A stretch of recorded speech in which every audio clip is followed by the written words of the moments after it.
Hello students, आज की इस वीडियो में हम ITI first year electrician trade theory का चैप्टर नंबर 10 पढ़ने वाले हैं। और चैप्टर नंबर 10 का ये वीडियो नंबर 6 होने वाला है ना। 6 या 5 जो भी आप देख लीजिएगा, मैं भूल गया हूँ। बाकी आपको अगर ये लास्ट क्लास होने वाली है इतना मुझे पता है, क्योंकि आज की इस क्लास में हम इस चैप्टर को बिल्कुल फुल एंड फाइनल करने वाले हैं, यानी कंप्लीट करने वाले हैं इस चैप्टर का। आज ये आप दी एंड समझ सकते हो। इस चैप्टर में आज के जितने भी टॉपिक्स बचे हैं आज की इस वीडियो में कवर करेंगे।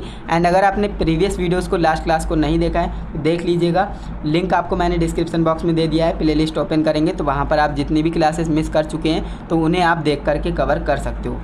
आज की इस क्लास में हम क्या पढ़ेंगे तो हाइड्रोमीटर के बारे में पढ़ेंगे, और जो लास्ट क्लास में हमने छोड़ा था जो सेकेंडरी सेल की बात कर रहे थे है ना, उसके कुछ पॉइंट्स हैं वो हम डिस्कस करेंगे।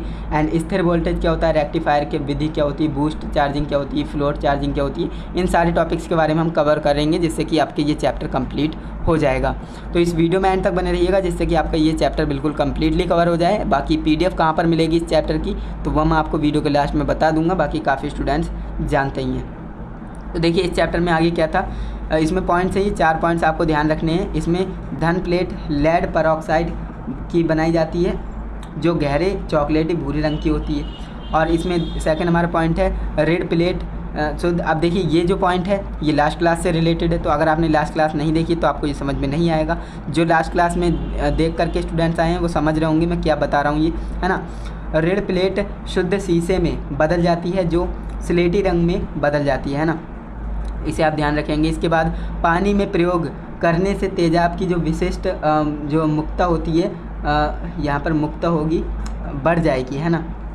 एंड इसके बाद सेल का वोल्टेज क्या होता है, बढ़ जाता है। तो ये सारी चीज़ें आपको लास्ट क्लास से रिलेटेड थी। अब हम आज की इस वीडियो का टॉपिक स्टार्ट करते हैं, जो कि है हाइड्रोमीटर। हाइड्रोमीटर क्या होता है आप जानते हो? नहीं जानते हो तो आप जान लीजिएगा क्या होता है। इसकी सहायता से इलेक्ट्रोलाइट की स्पेसिफिक ग्रेविटी मापी जाती है।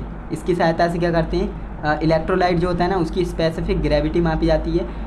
यह एक शीशे की लंबी ट्यूब का बना होता है।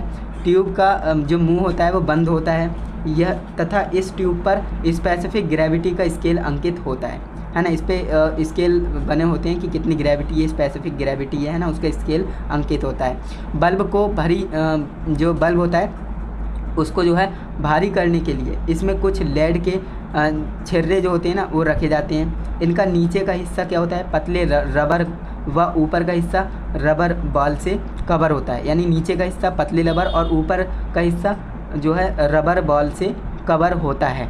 रबर बॉल जो है प्रेस करने पर पतले रबर से इलेक्ट्रोलाइट भर कर जो है इसमें स्केल से पता लग जाता है कि उसकी स्पेसिफिक ग्रेविटी क्या है। तो स्पेसिफिक ग्रेविटी को मापने के लिए हम हाइड्रोमीटर का इस्तेमाल करते हैं। तो इतनी बात आपको समझ में आ गई होगी, बिल्कुल समझ में आई होगी। तो हाइड्रोमीटर का जो हम इस्तेमाल करते हैं वो स्पेसिफिक ग्रेविटी को मापने के लिए करते हैं। तो उम्मीद करता हूँ समझ में आया होगा आपको।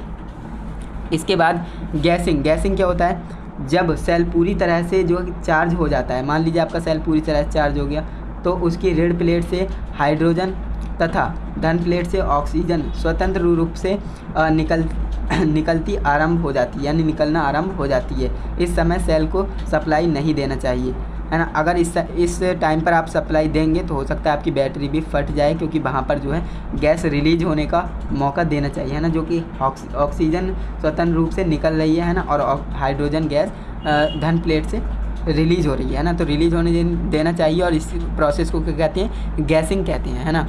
तो इसे आप याद रखिएगा। इसके बाद प्लेटों का रंग। प्लेटों के रंग की बात करें तो जब सेल चार्ज हो जाता है, यानी सेल आपका चार्ज हो जाएगा पूरा, तो जो है धन प्लेट का रंग कैसा हो जाएगा, गहरा चॉकलेटी भूरा हो जाएगा, है ना। और जो रेड प्लेट है उसका रंग कैसा हो जाएगा, स्लेटी हो जाएगा। प्लेटों का रंग चार्जिंग के यानी पूरी बैटरी चार्ज हो जाने के बाद कैसा होगा, तो ध्यान रखिएगा जब आपका सेल पूरा चार्ज हो जाता है तब धन प्लेट का रंग गहरा चॉकलेटी यानी भूरा हो जाएगा, और रेड प्लेट का रंग कैसा हो जाएगा, स्लेटी हो जाएगा। इसके बाद बात करें high rate discharge cell tester. इसका नाम क्या होता है, इसका मतलब क्या है ना। High rate discharge cell tester क्या होता है, तो यह एक विशेष रूप से बनाया गया वोल्टमीटर तथा सेल पर लोड डालकर टर्मिनल वोल्टेज बताता है ना। इस टेस्टर के नीचे जो है दो टांगें लगी होती हैं जो सेल के टर्मिनल से जुड़ी होती हैं। इस टांगों के साथ एक प्रतिरोध तथा बल्ब जुड़ा होता है जो सेल पर लोड डालने का काम करता है। तो ये बात आपको समझ में आई। High rate discharge cell tester क्या होता है, जो कि सेल को डिस्चार्ज करने के काम आता है। तो यहाँ पर हमने बोला है कि यह एक विशेष रूप से बनाया गया वोल्ट मीटर है और यह जो है क्या करता है, सेल को लोड डालकर टर्मिनल वोल्टेज बताता है। और इस टेस्टर के जो है नीचे 2 टांगें बनी होती हैं जो सेल के टर्मिनल पर रखी जाती हैं और टांगों को इस टांगों के साथ एक प्रतिरोध जो है बल्ब जुड़ा होता है, जिससे जो है सेल का लोड पता लगता है, यानी लोड डालने का काम करता है। ये बात आपको समझ में आई। हाई रेट डिस्चार्जिंग टेस्टर क्या होता है ना। इसके बाद एक टॉपिक है, इसमें प्रयोग में सावधानी। इसके प्रयोग में सावधानी यहाँ पर लिखिएगा, इसके प्रयोग में हमें क्या क्या सावधानी बरतनी चाहिए, है ना। तो उसके ऊपर बात कर लेते हैं। तो यहाँ पर हम बात करें, देखिए इसके प्रयोग में क्या क्या हमें सावधानियाँ बरतनी चाहिए। तो पहला आपको ध्यान रखना है, टर्मिनल को अच्छे से साफ़ कर लेना चाहिए। टर्मिनल आपके साफ़ नहीं होंगे तो प्रॉब्लम क्रिएट होगी। टेस्टर ज़्यादा समय तक प्रयोग करने पर बैटरी डिस्चार्ज हो जाएगी। अगर आप टेस्टर ज़्यादा समय तक इस्तेमाल कर रहे हो तो बैटरी हो सकता है डिस्चार्ज भी हो जाए, है ना। वोल्ट मीटर में गुड, बैड, गुड या फुल, हाफ फुल लिखा होता है। इससे आप पता कर पाएंगे अगर यहाँ पर सुई है तो यानी गुड है, यहाँ पर है तो बैड है, यहाँ पर है तो गुड है, यहाँ पर है तो फुल है, यहाँ पर है हाफ है, यहाँ पर है फुल है। यानी इससे हम जो है पता कर पाएंगे कि आपकी बैटरी की कंडीशन क्या है, गुड है, बैड है, हाफ चार्ज है या फुल चार्ज है, वो आप पता कर पाएंगे। इसका अर्थ होता है कि बैटरी कितनी चार्ज या डिस्चार्ज है ना, वो आप पता कर पाएंगे। ये तो हो गई सावधानियाँ क्या रखनी है। एंड इसके बाद स्थिर वोल्टेज की बात करें। स्थिर वोल्टेज क्या होता है, तो इसमें चार्जिंग वोल्टेज का मान सदा स्थिर रहता है, यानी हमेशा कैसा रहेगा, स्थिर रहेगा, कांस्टेंट रहेगा। स्थिर वोल्टेज में इसमें जो है चार्जिंग वोल्टेज का मान कैसा रहता है, कांस्टेंट रहता है। इसमें चार्जिंग वोल्टेज बैटरी वोल्टेज से कुछ अधिक रखा जाता है, यानी थोड़ा ज़्यादा ही रखा जाएगा, है ना। रेक्टिफायर विधि से जो क्या होता है, बैटरी चार्जर 220 वोल्ट, थोड़ा फास्टली ले रहा हूँ क्योंकि ये टॉपिक्स आपको ऑलरेडी आते हैं, लास्ट क्लास में बता रखे हैं, है ना।